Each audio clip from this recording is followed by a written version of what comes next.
If you sleep flat on your back every single night, I need you to stop and listen to me for the next few minutes, because this one habit could be putting more strain on your body than you realize.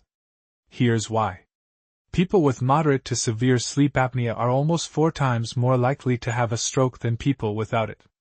And most of them have no idea they even have it. They just think they snore a little. They think they're tired because they're getting older. But their body is sending a warning sign every single night, while they sleep, and no one is catching it. I'm Dr. Name, a board-certified cardiologist, and I've spent years watching patients walk into my office with warning signs that were sitting right there in their bedroom the whole time. In the next few minutes, I'm going to walk you through the 5 nighttime habits that quietly raise your risk of stroke as you get older. We'll go from the smallest risk to the biggest one. And that last one? It's a habit almost everyone in this audience is doing right now, tonight, without even thinking about it. Before we get into it, I want you to do something quick. Drop a number in the comments. Type 1 if you sleep on your back. Type 2 if you sleep on your side. Type 3 if it changes depending on the night. I ask because your answer might tell you more about your risk than your last checkup did. And if you're over 65, if you have high blood pressure, or if someone in your life has ever told you that you snore loudly or seem to stop breathing at night, this is not a video to skip. This is not background noise while you fold laundry. This list could be one of the most important things you watch all week. So let's get into it. Let's start at number 5. Number 5 on our list is sleeping with the TV or your phone on late at night. Now, a lot of people think this one is harmless. They tell themselves the light helps them relax, or that it doesn't matter because their eyes are closed anyway. But here's the truth. Light, even dim light, tells your brain it's not fully bedtime yet. It slows down the release of melatonin, the hormone that pulls you into deep sleep. And deep sleep is when your heart rate and blood pressure are supposed to dip and rest. Skip that dip enough nights in a row, and your body never really gets the break it needs. So if you've been waking up tired even after 8 hours in bed, this could be part of the reason why. Number 4 is keeping your bedroom too warm. This one feels cozy, so most people never question it. But a warm room makes it harder for your body to drop its core temperature, and that drop is part of what triggers deep, restorative sleep. When the room stays warm, you wake up more through the night, even if you don't remember it in the morning. And those repeated wake-ups have been linked to more ups and downs in blood pressure overnight. If you've noticed restless nights, or waking up more times than you used to, your thermostat might be a bigger factor than you think. 2 down. 3 still to go, and they get more serious from here. Let's move to number 3. Number 3 on our list is oversleeping. That might sound backwards, since we're always told to get more rest, not less.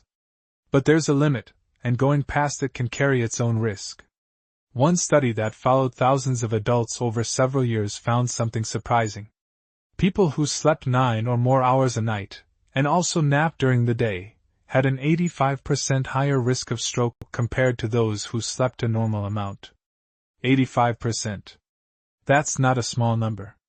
Long stretches of oversleeping, paired with daytime napping, can be a sign that something deeper is going on with your sleep quality, even if you feel like you're doing your body a favor. Number 2 is one many families brush off as a joke. Loud, irregular snoring, or moments where someone stops breathing for a few seconds and then gasps back awake. It's easy to laugh about, or blame on getting older. But here's what's actually happening inside the body. Each pause in breathing drops your oxygen levels. Your heart senses that drop and reacts by spiking your blood pressure to force oxygen back through your system. Do that dozens of times a night, for years, and you're putting your blood vessels through a workout they were never built for. But we're only at number 2. The next one stands alone, and it's the one I want every single person watching this to pay close attention to. Number 1 is the habit I said almost everyone in this audience does without thinking twice. Sleeping flat on your back, night after night, while undiagnosed sleep apnea goes untreated. On its own, back sleeping just makes it easier for your airway to collapse a little as your muscles relax. On its own, sleep apnea causes those oxygen drops we just talked about. But put them together, And you've got two risk factors working against your body at the exact same time, every single night. Picture this. It's around 9 at night. Someone settles into their favorite chair in front of the TV, head tilted back, and drifts off before the show even ends. Their snoring gets louder.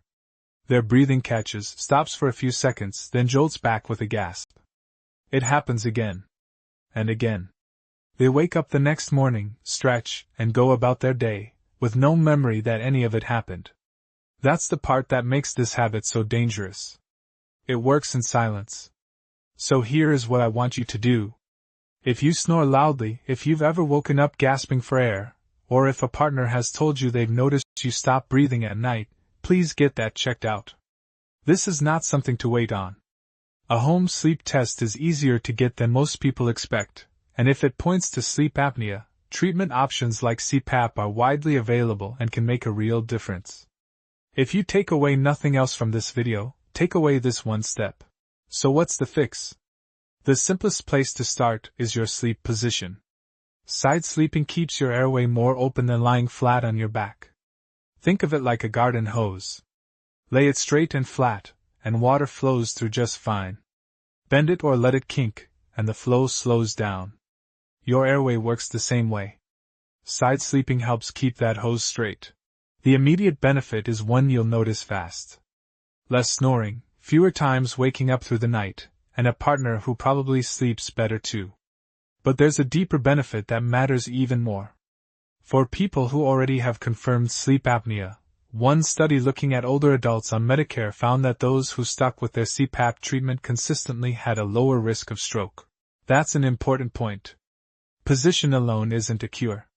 If you've been diagnosed with sleep apnea, sticking with your treatment is what protects you most. Sleep position is a helpful habit on top of that, not a replacement for it. Now, how do you actually stay on your side through the night, when most of us don't control how we move once we're asleep? This is where a simple tool helps.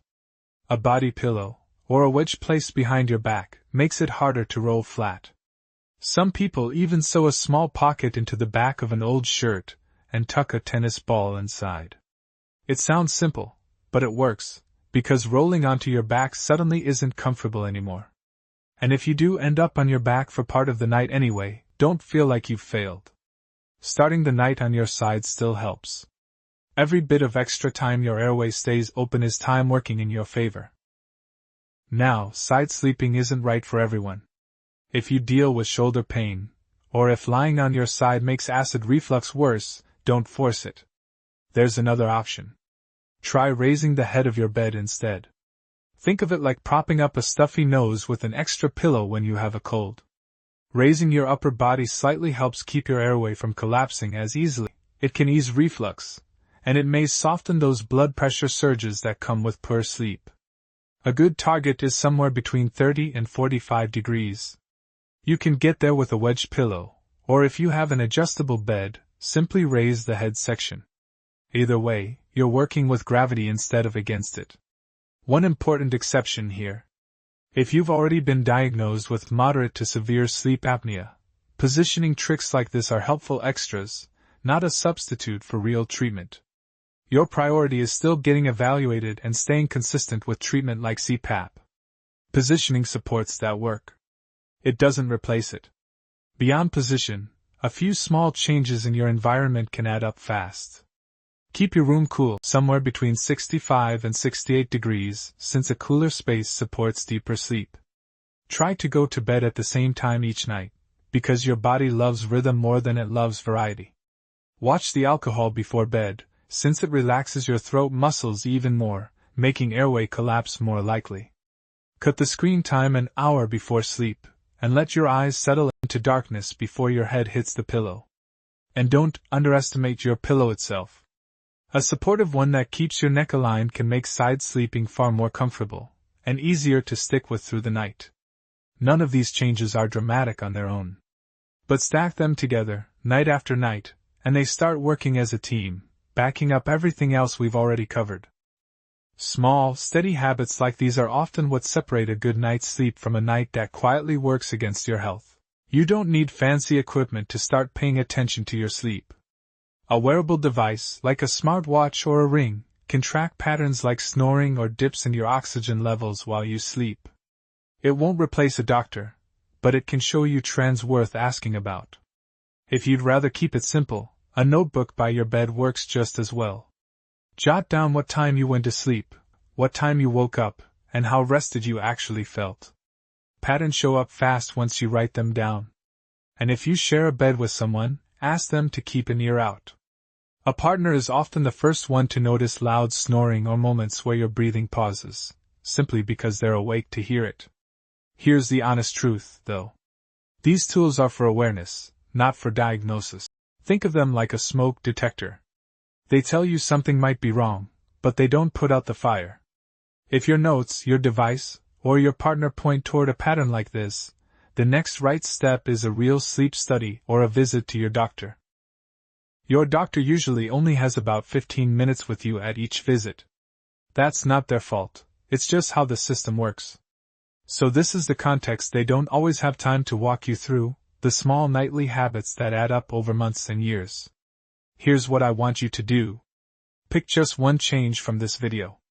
Maybe it's sleeping on your side. Maybe it's raising the head of your bed.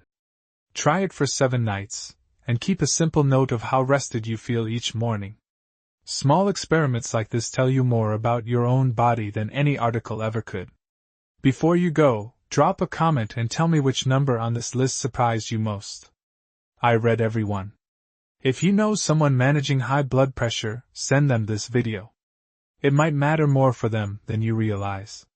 And if you found this helpful, subscribe, because next time, we're covering the blood pressure reading most doctors never mention, and why it may matter even more than the top number you always hear about.